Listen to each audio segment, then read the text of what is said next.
Meine Damen und Herren, ich freue mich ganz besonders, dass ich als Vereinsmitglied Jürgen Wedemeyer hier etwas zu dem Flakturm berichten darf. Und wir stehen jetzt gerade an der nördlichen Seite. Das ist sozusagen das Imposanteste an diesem Bauwerk, weil insgesamt Grundfläche 70 auf 70 Meter, 40 Meter hoch. Und die Hälfte davon steckt im Erdreich drin und die andere Hälfte guckt aus dem Boden raus. Ursprünglich 1940 als Hochbunker gebaut und nach dem Kriegsende mit Trümmerschutt zugeschüttet und jetzt ist es sozusagen ein Tiefbunker. Man sieht hier sehr schön die Sprengspuren. Insgesamt wurde der Flakturm dreimal gesprengt und man sieht in der dritten und vierten Etage, wie eine Art Schiffsbug ist die Außenwand nach außen gedrückt worden. Man hat sehr viele Nischen, das hängt unmittelbar mit den Fenstern zusammen. Man hat nämlich bei der Errichtung des Flakturmes schon für den Sieg danach gebaut. Auf Deutsch gesagt, sollte dieser Flakturm in ein Gebäude umgewandelt werden mit verschiedenen Nutzungen, Café obendrauf, eventuell innen drin ein Theater oder ein Kinosaal für 3000 Menschen. Das Ganze sollte natürlich auch nicht so globig aussehen, wie es jetzt aussieht, sondern sollte mit Natursteinen verkleidet werden, Reliefs, und sollte sozusagen nach dem Krieg als Mahnmal für den Sieg erhalten bleiben.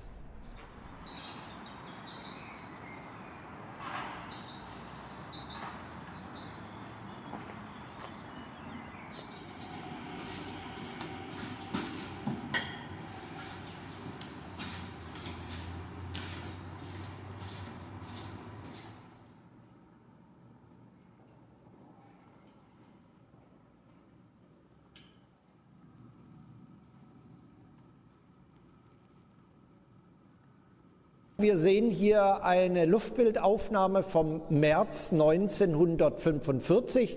Wir sehen auch sehr schön nochmal nördlich den Geschützturm, im Süden der Leitturm. Hier sieht man die imposante Größe, 70 auf 70 Meter Grundfläche, 40 Meter hoch. Die Türme sind nach dem Uhrzeigersinn durchgezählt, also im Südwesten die Nummer 1, 2, 3. Wir befinden uns gerade in dem Turm 3 hier und dann haben wir im Südosten Turm 4. 1 und 4 sind durch die Sprengungen nach dem Kriege zerstört worden und man hat dann auch sinnigerweise die Geschütze mit Buchstaben bezeichnet. Auf Turm 1 war dann das Geschütz Anton, Turm 2 Geschütz Bertha, Cäsar und Dora. Man sieht auch im Humboldt-Hain größere Flecke. Das hat aber jetzt nichts mit Bombenkrater zu tun.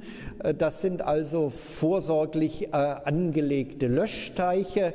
Aber man sieht hier durchaus auch Bombentreffer, die also bis zu 10 Meter breit und 8 Meter tief waren. Und man sieht auch sehr schön hier vereinzelte Schützengräben. Hier auf der östlichen Seite des Humboldt-Hains gab es auch noch sogenannte Mutter- und Kindbunker. Für die machen wir also auch Sonderführungen dort rein. Und wichtig für das Verständnis für die Eroberung der Stadt war, dass die Rote Armee über die Grüntaler Straße hier reingekommen ist. Man kann hier noch Reste von Gleisen sehen, die mal ursprünglich hier langgelaufen sind. Man brauchte zur Eroberung Berlins Platz mit Panzern. Man ist also dann hier zum Gesundbrunnen herangefahren, hat dann aus der nordöstlichen Seite einen Beschuss auf den Flakturm gemacht.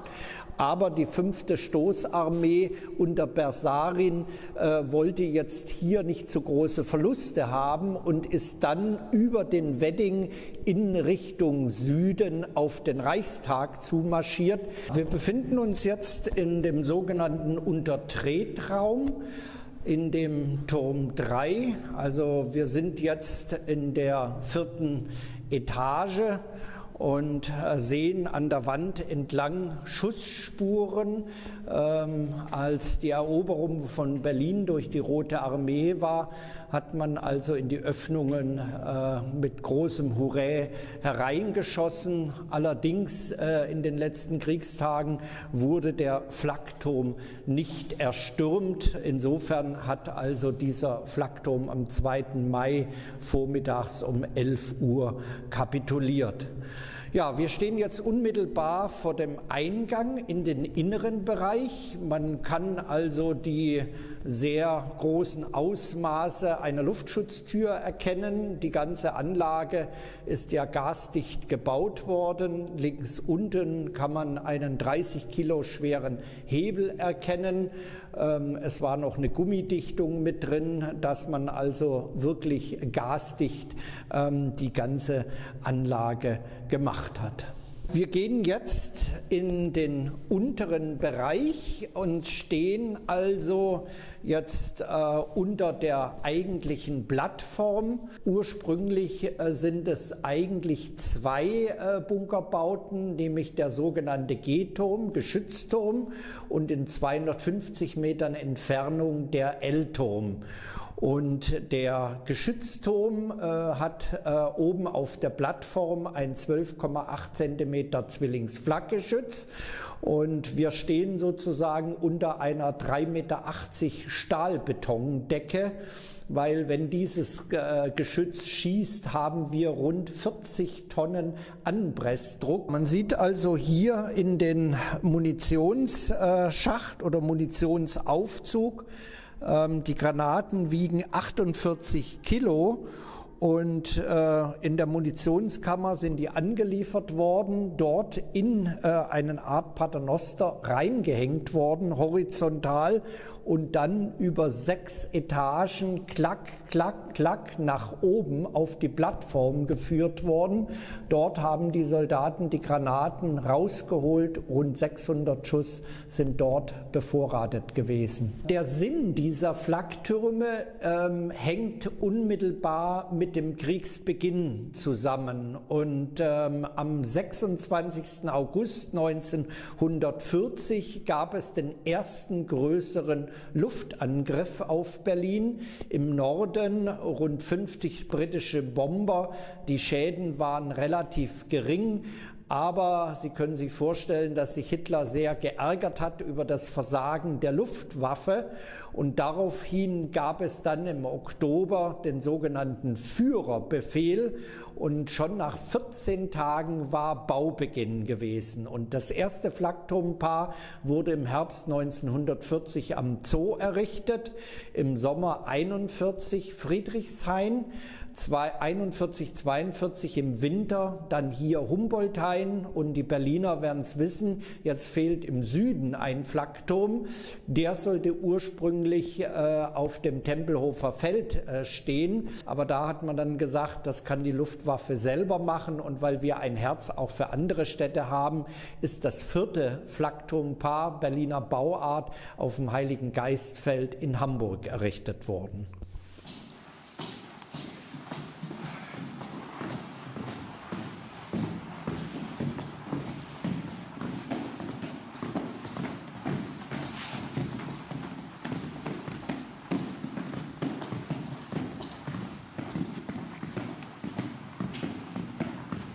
Wir sind jetzt in dem Turm 3, in dem Treppenhaus, und man kann also hier 30 Meter in die Tiefe schauen.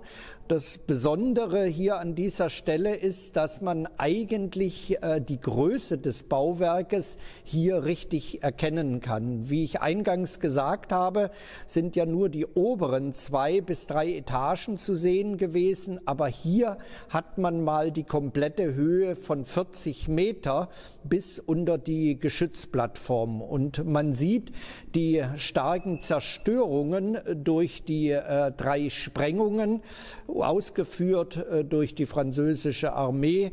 Das hängt mit der Demilitarisierung zusammen. Und die oberste Etage vom 5. im 4. Stock existiert also noch, diese Treppe.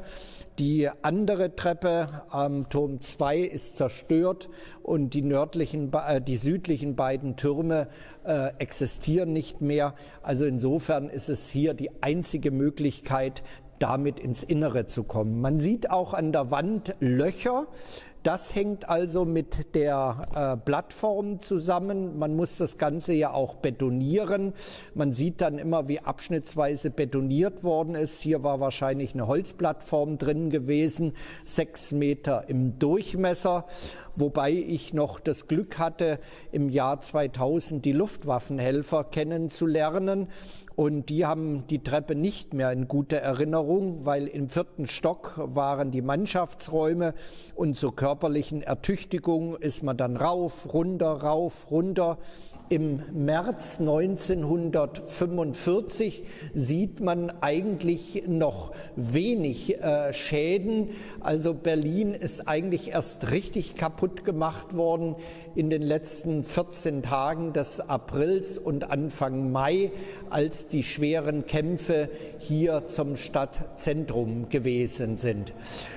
Unmittelbar in der Mitte sieht man den Geschützturm, den Leitturm, und das ist also Richtung Norden. Hier haben wir den Süden. Im Süden haben wir die Gustav-Meyer-Allee. Man sieht auch sehr schön hier unten das AEG-Gelände, also ein wichtiges Rüstungsgebiet, wo Zwangsarbeiter und Fremdarbeiter eingesetzt worden sind. Und dann haben wir auf der östlichen Seite die Brunnenstraße. Was man auch sehen kann, ist, dass hier einzelne Areale total abgebrannt sind. Und ich hatte mal einen Zeitzeugen hier gehabt, der berichtete, Herr Wedemeyer, das war der schlimmste Verlust im Krieg gewesen. Und ich habe den Zeitzeugen so angeschaut und habe ich so gesagt, na also Sie können höchstens 5, 6 Jahre alt gewesen sein. Aber er sagte, dass dort nämlich Schokoladenfabrik Hildebrand gewesen ist. Und dann zum Kriegsende hin haben die Mütter dann alle geklaut. Entschuldigung, also die Mama hat organisiert, so hieß das früher. Und die ganzen Kinder haben sozusagen zum Kriegsende hin wochenlang Schokolade bekommen. Und genau das ist natürlich den Zeitzeugen in Erinnerung. Aber wenn die Fabrik kaputt ist, kann natürlich irgendwann nichts mehr Neues produziert werden. Wir haben ja hier vorne das Luftbild gesehen mit der Verortung in Berlin. Hier sieht man Planung und Konstruktion der Flaktürme mit einer persönlichen Handskizze von Hitler und Friedrich Thams, der eigentliche Architekt. Man sieht dann anschließend Bau der Flaktürme. Es wurde ja in einer Rekordzeit von 6 Monaten das Bauwerk errichtet. Und Hitler hatte sich sehr interessiert dafür, wie der Beton bei minus 20 Grad abbindet. Wobei man sagen muss, im Dezember 1941 stand die deutsche Wehrmacht vor Moskau und da hatten wir ganz andere Temperaturen. In der Nachkriegszeit sollten die Flaktürme verkleidet werden. Wer also Interesse hat, wir haben noch eine sehr schöne Ausstellung über Visionen und Verbrechen. Reichshauptstadt Germania, dort kann man also Modell besichtigen, wie das Ganze aussieht und sozusagen die einzelnen Umbaumaßnahmen, die bis in die 50er Jahre gereicht hätten. Was sehr wichtig ist, ist natürlich auch, wie die Geschütze funktionieren. Wenn man die Bilder genauer anschaut, sieht man, dass 43 erstmal einkalibrige Geschütze auf dem Dach waren und erst später konnte die Firma Hanomag diese 12,8 Zentimeter Zwillingsflak hier installieren auf dem Dach. Insgesamt 21 Soldaten. Vieles, was ich Ihnen hier erzähle, habe ich natürlich von den Luftwaffenhelfern erfahren. Leichte Flak für die Nahverteidigung, wobei kurios war, im Sommer 1944, nachdem die Ostfront zusammengebrochen ist, hat man die leichten Geschütze Richtung Osten abtransportiert und als dann die ersten Sturmowiak und Mustang Flugzeuge der Alliierten über Berlin auftauchten an den Flaktürmen, hatte man keine leichten Geschütze gehabt. Ja, hier hinten haben wir noch ein Bild, da geht es um die Funkmesstechnik am Leitturm. Wolfgang Dietrich Neumann, ein Luftwaffenhelfer, jetzt 94 Jahre alt, hat also dort als junger Luftwaffenhelfer bei der Auswertung am Malsitisch mitgewirkt. Man hat sozusagen die Flugzeuge optisch angepeilt und dann in Dauerfeuer geschossen, maximal pro Geschütz, pro Rohr 12 Schuss. Das heißt also, bei 4 Zwillingsgeschützen waren innerhalb einer Minute fast 100 glühend heißer Granaten bis zu 14 Kilometer hoch in den Himmel geschossen worden. Ich hatte es vorhin schon erwähnt, dass die Flaktürme nach dem Endsieg umgebaut werden sollen.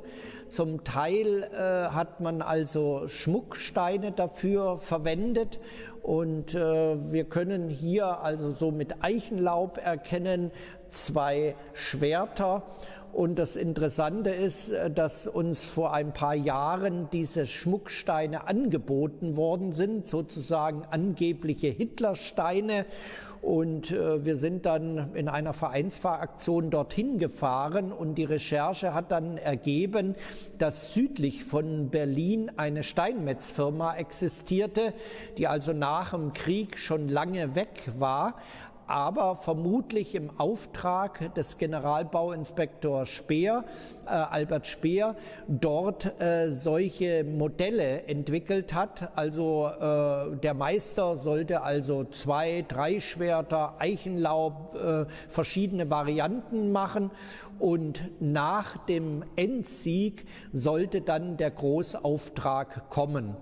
Jeder Leitturm oder jeder Turm hatte einen eigenen Lastenaufzug. Erdgeschoss war militärischer Bereich, Wasserversorgung, Munitionskammer, Notstromaggregate. 1. und 2. Stock war für die Zivilisten gewesen. Fast 40.000 Menschen haben hier drin Schutz gefunden, mehrfache Überbelegung. Die 3. Etage war dann Kantine, großes Lazarett war hier drin und interessanterweise auch noch von Telefunken eine Forschungsanstalt mit dem Decknamen Franz. Man hat also versucht, die Technik weiter zu verfeinern, um frühzeitig Flugzeuge zu erfassen.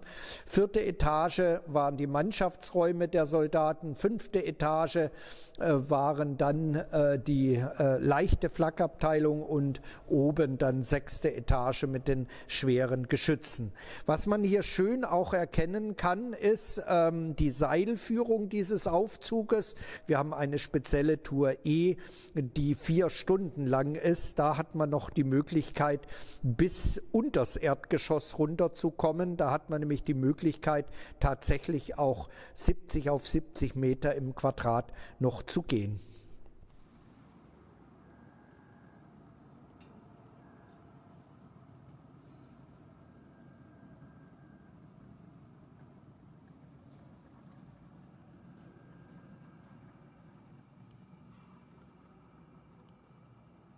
Man kann also hier einen dieser gesprengten Räume erkennen. Wir schauen jetzt in Richtung Norden. Also wir haben vorhin die Kletterwand außen gesehen und jetzt sind wir also im Innenraum und man kann deutlich an der Decke oben sehen, dass die Außenwand, die also hier im 4. Stock eine Stärke von 2,10 Meter hat, um rund 1,50 Meter nach außen gedrückt worden ist.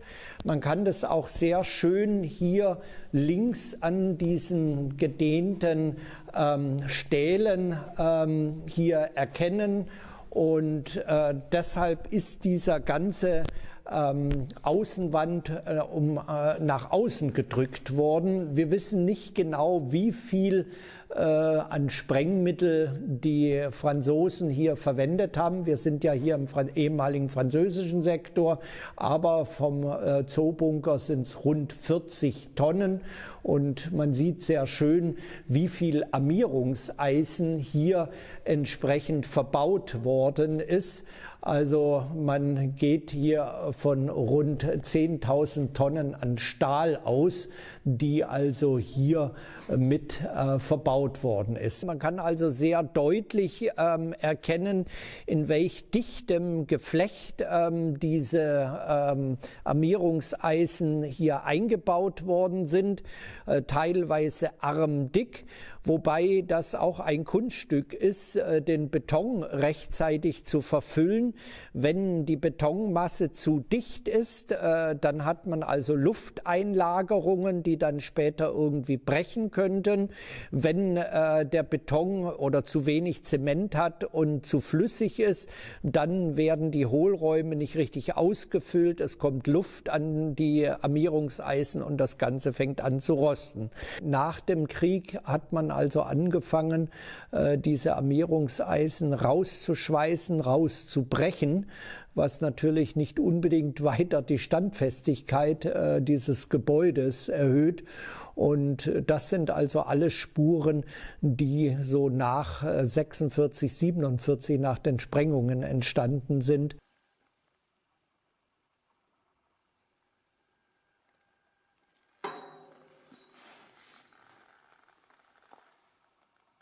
Ja, meine Damen und Herren, hier haben wir noch mal einen wunderbaren Blick in südlicher Richtung. Wir sehen also jetzt das Haupttreppenhaus. Durch die Sprengungen der südlichen beiden Türme 1 und 4 sind die Decken wie ein Kartenhaus zusammengebrochen. Und das kann man also sehr schön durch die schrägen Wänden und die gebrochenen Unterzüge sehen. Und man hatte also in der Mitte des Treppenhauses noch 2 Aufzüge geplant gehabt. Die sind also nicht mehr realisiert worden. Und man muss ja davon ausgehen, wenn also 40.000 Menschen hier reinkommen und Schutz suchen, muss das Ganze auch sehr, sehr schnell funktionieren. Verteilung auf die einzelnen Räume. Und die Luftwaffenhelfer haben auch gesagt, es war total überfüllt. Selbst in der 4. Etage, wo nur Militär war, sind also Zivilisten auf der Treppe, auf der Wendeltreppe gesessen. Es gibt auch interessante Sachen, nicht nur für den Bunkerforscher, sondern auch für die Biologen oder Tierfreunde.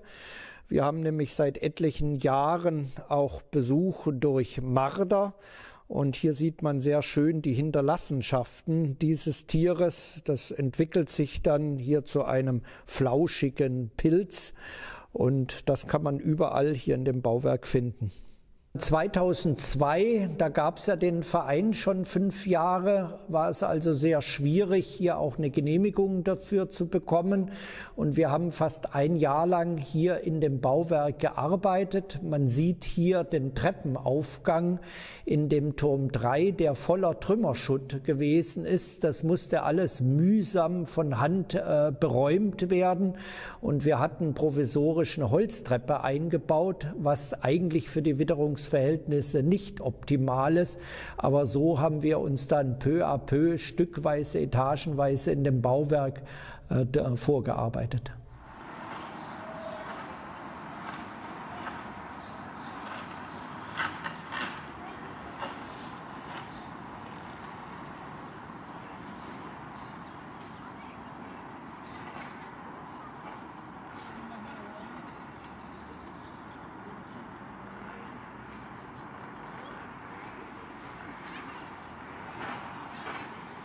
Wir stehen jetzt unmittelbar vor einem Projekt, was wir vor 3 Jahren hier gebaut haben. Wir engagieren uns ja auch gesellschaftlich und arbeiten sehr eng mit dem Bezirksamt zusammen, spenden also Rosen oder haben hier diese Treppe errichtet, um leichter auf den Berg hinaufzukommen. Der Verein existiert ja seit 1997. Wir haben jetzt mittlerweile 500 Mitglieder, verschiedene Arbeitsgruppen, Begehungen, was wir anbieten, abendliche Vorträge. Und wir hoffen ja auch sehr, dass wir am 28. Mai wieder mit Führungen beginnen dürfen. Wen es schon vorher interessiert, wir haben auch einen Teil der Führungen virtuell im Angebot. Dann bleibt mir zum Schluss nur noch zu sagen, auf Wiedersehen, bleiben Sie gesund und wir freuen uns auf Ihren Besuch.